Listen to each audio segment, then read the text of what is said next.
Everyone, कैसे हो आप सब लोग। मैं सुमिता, मेरे यूट्यूब चैनल पर आपका स्वागत है।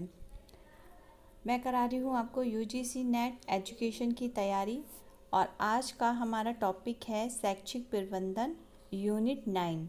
बस अब हम लोगों का जो है सिलेबस कंप्लीट ही होने वाला है। आज आपकी यूनिट 9 है, इसके बाद में आपका हो जाएगा यूनिट 10। ठीक है, मैं आपको 1-2 दिन में वो भी अपलोड कर दूँगी। फिर आपका जो है एजुकेशन का सिलेबस पूरा कंप्लीट हो जाएगा। मैंने आपको टॉपिक वाइज यूजीसी नेट का सिलेबस जो है यूनिट वाइज मैंने आपको पूरी तैयारी कराई है, वो भी फ्री क्लासेस। तो आई होप आपको अच्छी लगी होगी। बस अब एक क्लास बची हुई है, उसको भी मैं जल्द से जल्द कंप्लीट करा दूंगी। तो जिन बच्चों ने वीडियो नहीं देखे हैं पहले से और जो एजुकेशन की तैयारी कर रहे हैं, वो मेरी प्लेलिस्ट में जाकर बाकी के वीडियो देख सकते हैं, क्योंकि सारा टॉपिक वाइज है। ठीक है, तो चलिए स्टार्ट करते हैं आज का टॉपिक। थोड़ा सा वीडियो आज लंबा हो जाएगा, ठीक है। तो शैक्षिक प्रकाशन के आधुनिक संप्रतिकी व्युत्पत्ति एवं विकास का एक लंबा इतिहास है। इस इतिहास को 4 कालों में विभाजित किया गया है। ठीक है, 1900 से 1935, 1935 से 1950, 1950 से 1975 और 1975 से आज तक। अब ये ध्यान में रखना चाहिए कि आधुनिक जो प्रशासन है के संप्रत्य संबंधी आधार का उदय जो है वो व्यवस्थित विकास पाश्चात्य देश यूरोप जैसे कि अमेरिका में हुआ है। ठीक है, प्रत्येक काल में प्रशासन संबंधी कुछ विशिष्ट सिद्धांत विचारधाराओं का जन्म हुआ। उन्होंने शैक्षिक प्रकाशन को भी प्रभावित किया था। अब यहाँ पे इसके बारे में थोड़ा सा डिटेल में है, जो कि मैं आपको शॉर्टकट में बताऊंगी। ठीक है, आप पीडीएफ में पूरा पढ़ सकते हो। जैसे कि 1900 से 1935 के मध्य का काल क्या था, तो किम्बराओ ने इस काल को पारंपरिक युद्ध कहा था। ठीक है, किसने कहा था पारंपरिक युग? किम्बराओ ने कहा था। ऐसे ही विद्वानों जिन्होंने प्राचीन युग का ही नाम दिया है। इससे पहले प्रशासनिक विचार का व्यवस्थित विचार के समूह में यानी कि रूप में कोई अस्तित्व नहीं है। इसी काल में पहली बार कुछ व्यावसायिक व्यक्तियों एवं विद्वानों ने प्रशासन एवं प्रशासनिक सिद्धांतों के विषय में कुछ लिखा है। जैसे कि सबसे पहला आपका नीति निष्पादन के रूप में प्रशासन। ठीक है, फिर आपका 1 मिनट में पढ़ा कर लूँ। प्राचीन संगठन सिद्धांत, इसमें क्या था, इसमें जो है प्रशासनिक विचारधारा के अंतर्गत 3 महत्वपूर्ण सिद्धांत उभर कर सामने आए, जिन्होंने प्रशासनिक क्रिया पर लंबे समय तक आधिपत्य बनाए रखा।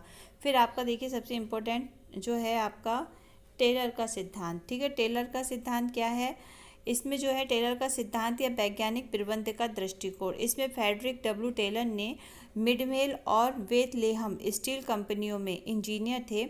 1880 के बाद एवं 1900 के प्रारंभ में प्रबंध का एक सैद्धांतिक दृष्टिकोण विकसित किया था। ठीक है, किसका किया था, इसको याद रखना है आपको। प्रबंध का सैद्धांतिक दृष्टिकोण विकसित किया था। किसने किया था? टेलर ने किया था। ठीक है, तो वैज्ञानिक प्रबंध के नाम से प्रचलित हुआ, जो कि किस नाम से प्रचलित हुआ था? वैज्ञानिक प्रबंध के नाम से।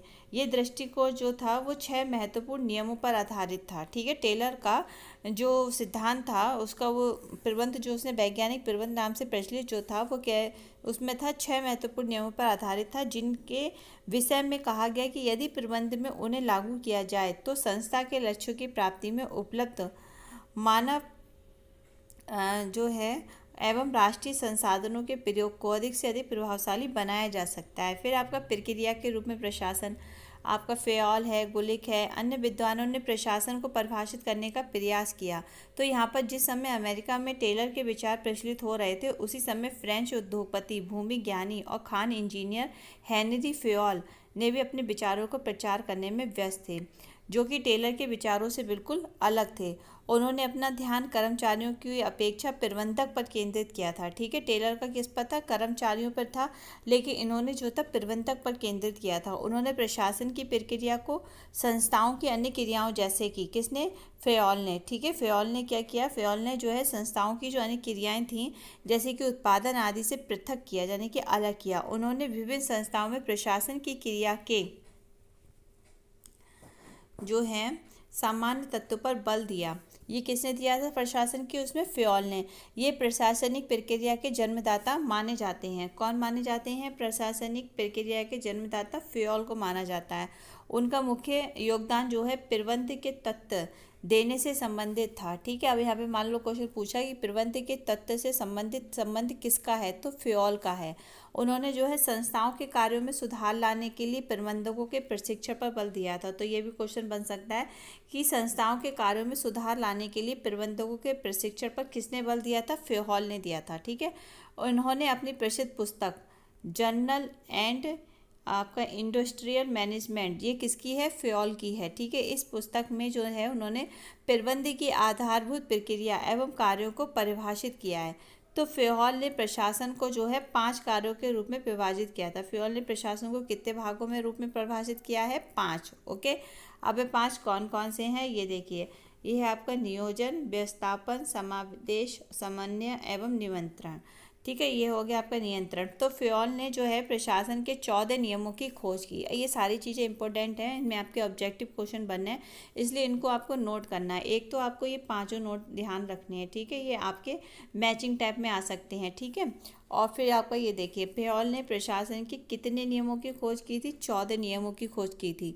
सामूहिक रूप से ये सभी एक सिद्धांत का निर्माण करते हैं। तो गुलिक ने फ्योल के विश्लेषण को अपनाया।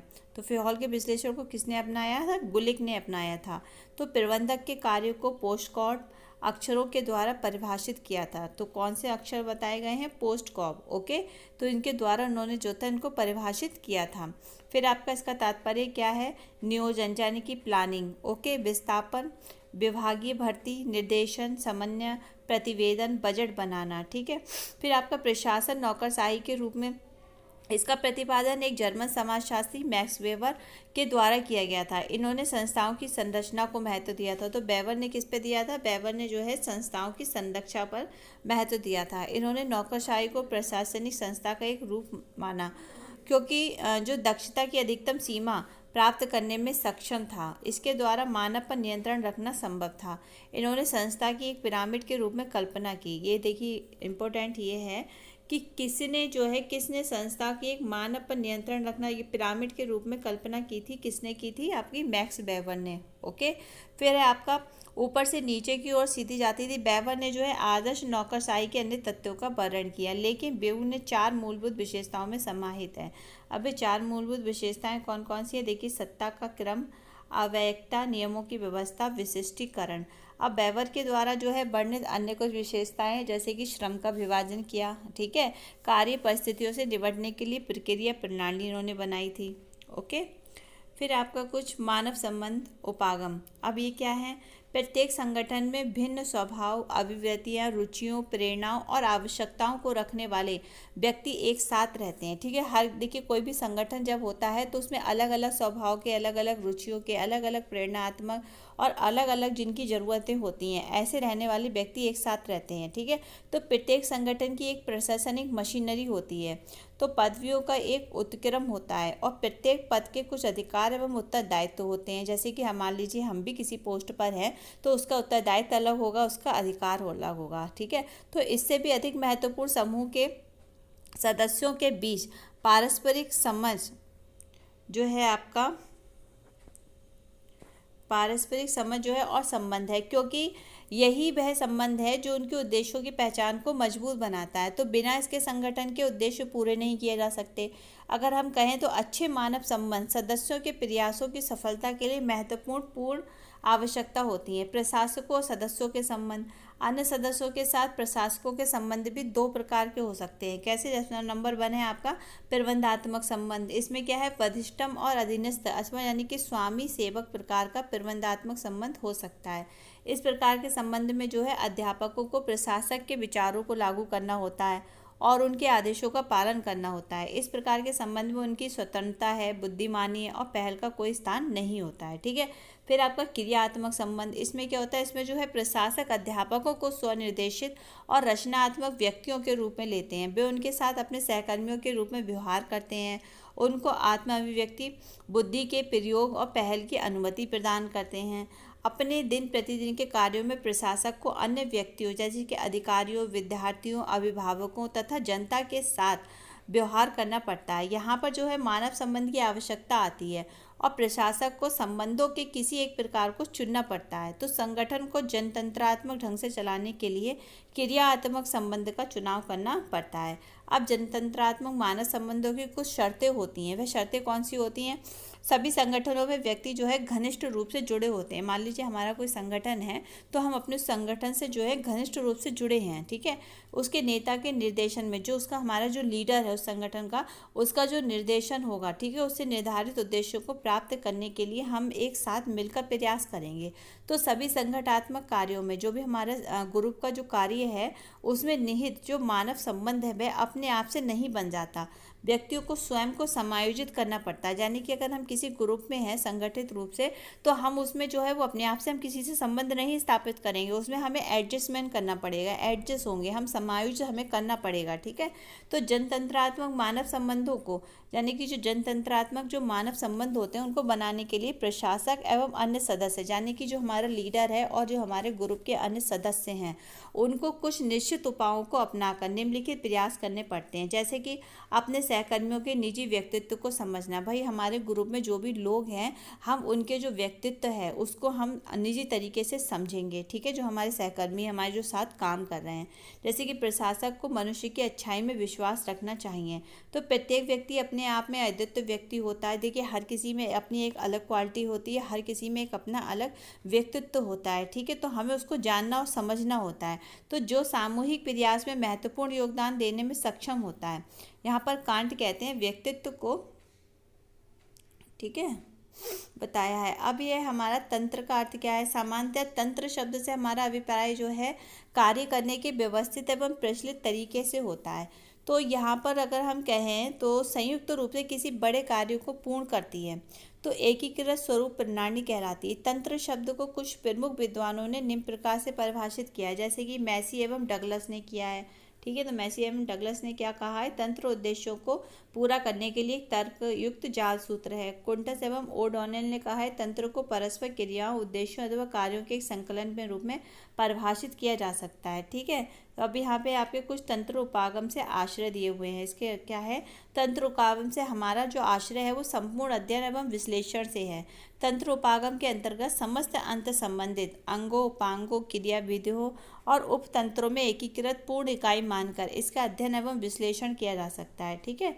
तो यहाँ पे कुछ दिए हैं, उनके अनुसार उन्होंने दिए हैं अपना तंत्र की कुछ मान्यताएं दी हुई हैं। क्या है? जैसे कि प्रत्येक अंग अन्य अंगों पर आश्रित होता है। तंत्र उपागम की एक प्रमुख मान्यता यह है कि किसी भी प्रणाली की जो उप प्रणाली है, अंग है यानी कि उपांग है, वो क्रिया विधि स्वतंत्र नहीं होती है, यानी कि एक तरीके से पूरी फ्री नहीं होती। उसका जो है प्रत्येक अंग अन्य अंगों पर आश्रित होता है, यानी कि निर्भर होता है। तो इस प्रणाली के सभी अंग एवं उपांग एक दूसरे से इतने अधिक संबंधित होते हैं कि किसी भी एक अंग अथवा उपांग में किए गए परिवर्तन का, मान लीजिए किसी भी एक अंग में उपांग में कोई भी परिवर्तन हुआ तो अन्य सभी अंग उपांगों पर उसका प्रभाव पड़ेगा। फिर है आपका बहुसंबंधीय जाल सूत्र से संपूर्णता का उदय। तंत्र उपागम की सभी क्रिया विधि जो होती हैं, उप क्रिया विधि अंग उपांग आपस में एक दूसरे से संबंधित होते हैं और एक दूसरे पर निर्भर होते हैं। इनकी जो निर्भरता यानी कि आश्रितता होती है, उसके बीच प्रत्यक्ष एवं प्रति संबंध भी उत्पन्न होते हैं। बहुसंज्ञक संबंधों का जाल सूत्र भी जटिलता पैदा करता है। तंत्र उपागम में संपूर्ण विश्लेषण संभव होता है, समग्र की वृद्धि में उपयोगी होता है, ठीक है। अब आपका कुछ सिद्धांत है, वो है आपका रेडिन द्वारा दिए गए नेतृत्व का त्रियामी यानी कि 3D सिद्धांत, ठीक है। ये इंपॉर्टेंट है, इसको भी आपको ध्यान रखना है। 3D सिद्धांत, 3D सिद्धांत किसको है? रेडिन द्वारा, ठीक है। इसको हम दो नाम से जानेंगे, 3D सिद्धांत या फिर त्रयामी 3D सिद्धांत या फिर त्रियामी सिद्धांत हो सकता है, नेतृत्व का त्रियामी सिद्धांत हो सकता है, ठीक है। ये रेडिन के द्वारा है, ये याद रखना है। तो विलियम जे रेडिन का 3 आयामी सिद्धांत 2 आयामों सिद्धांत यानी कि कार्य प्रदान और संबंध प्रदान का विस्तार दिखाई देता है, ठीक है। इस चीज़ को ध्यान रखना है इतना।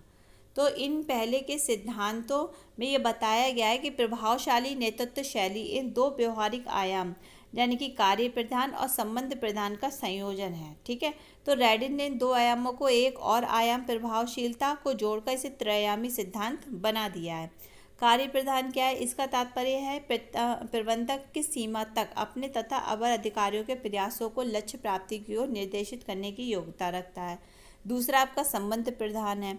इसमें जो है नेता यानी कि प्रबंधक किस सीमा तक ऐसे व्यक्तिगत कार्य संबंध बना सकता है जिसमें आपसी विश्वास, अवर अधिकारियों के विचारों का सम्मान और उनकी भावनाओं का सम्मान शामिल हो। जैसे कि जो हमारा ग्रुप था, जो संगठन था, उसका जो प्रबंधक यानी कि जो नेता है वो किस सीमा तक अपने सदस्यों का व्यक्तिगत रूप से कार्य संबंध बना सकता है जिसमें हम आपसी जो है विश्वास हो, हमारे विचारों का सम्मान हो, हमारी भावनाओं का सम्मान शामिल हो। ठीक है, तो ये होता है संबंध प्रधान।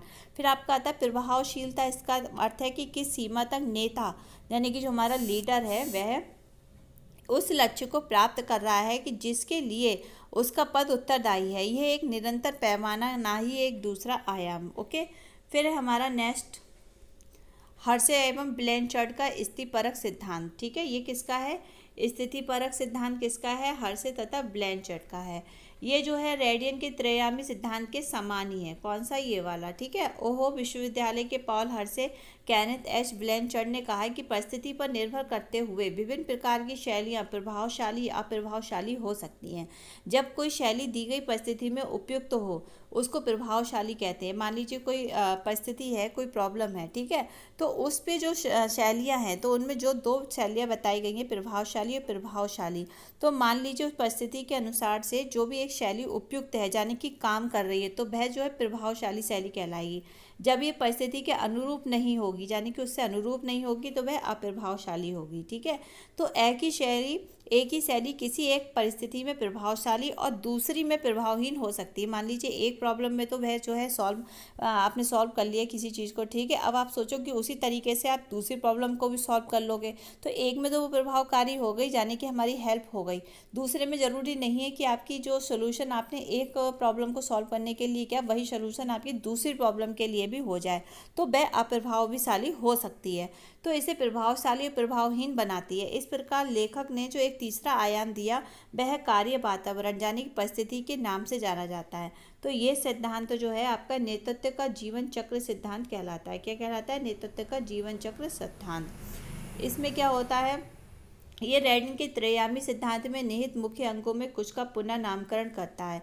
हर्षे ब्लैंचर्ड सिद्धांत ये बताता है कि परिस्थिति में समूह सदस्यों का परिपक्वता स्तर यानी कि जो मैच्योरिटी लेवल जो होता है एक विशिष्ट कारक होता है जो नेतृत्व शैली की प्रभावशीलता को निर्धारित करता है। उसके द्वारा निष्पादित विशिष्ट कार्य के माध्यम से समूह की जो परिपक्वता के स्तर को देखा जा सकता है कि भाई हमारे समूह में जो सदस्य हैं वो कितने ज़्यादा परिपक्व हैं। ठीक है, तो इस संबंध में ये देखना होता है कि क्या समूह आवश्यक कार्यों को करने के लिए पर्याप्त रूप से परिपक्व है। मान लीजिए कोई काम जो उसको दिया जा रहा है तो वह पूरी तरीके से उसके जो सदस्य हैं वो काम करने के लिए परिपक्व हैं यानी कि पूरी तरीके से तैयार हैं। तो इस सिद्धांत के अंतर्गत ये देखा जाता है। तो इस लेखकों के अनुसार परिपक्वता जो है दो पारस्परिक संबंधित कारकों से मिलकर निर्मित होती है। कौन सी? सबसे पहली है आपकी उच्च लेकिन वास्तविक लक्ष्यों को निर्धारित करने की क्षमता एवं इच्छा, ये होनी चाहिए। ठीक है, तो ये आपका इतना ही है। ठीक है, तो आज का आपका ये था यूनिट 9 कंप्लीट हो गया। अब नेक्स्ट वीडियो में मैं आपको यूनिट 10 करा दूंगी। और अगर आप चाहते हो कि अगर अभी यूजीसी नेट के भी डेट तो फाइनल हुई नहीं है, तो अगर आप चाहते हो कि मैं प्रीवियस ईयर के एग्ज़ाम पेपर भी आपको कराऊं तो जब मैं यूनिट 10 कराऊंगी तो आप लोग मुझे कमेंट बॉक्स में बता दीजिएगा। तो मैं आपका 1 बाय 1 प्रीवियस ईयर्स के जो भी आपके पुराने आई थिंक 10 ईयर्स तक के मैं आपको क्वेश्चन पेपर सॉल्व करा सकती हूँ। ठीक है, सोल्यूशन आप उसको मैं आपको वीडियो बता सकती हूँ। और अगर आपको चाहिए तो आप मुझे कमेंट बॉक्स में बता सकते हो। और बाकी के वीडियो का किसी को देखना है तो वो मेरी प्लेलिस्ट में जाकर सब बाकी के वीडियो देख सकते हैं। नेक्स्ट वीडियो में हमारा ये सिलेबस कंप्लीट हो जाएगा। ठीक है, आई होप आपको अच्छा लगा होगा। तो वीडियो अच्छा लगा हो तो बस वीडियो को लाइक करिएगा, शेयर करिएगा, और जिसने अभी तक सब्सक्राइब नहीं किया है वो सब्सक्राइब कर लीजिएगा और वीडियो को शेयर ज़रूर करिएगा। ओके, और कमेंट बॉक्स में मुझे बताइएगा कि कैसा लगा। चलिए मिलते हैं फिर नेक्स्ट वीडियो में, तब तक के लिए बाय बाय।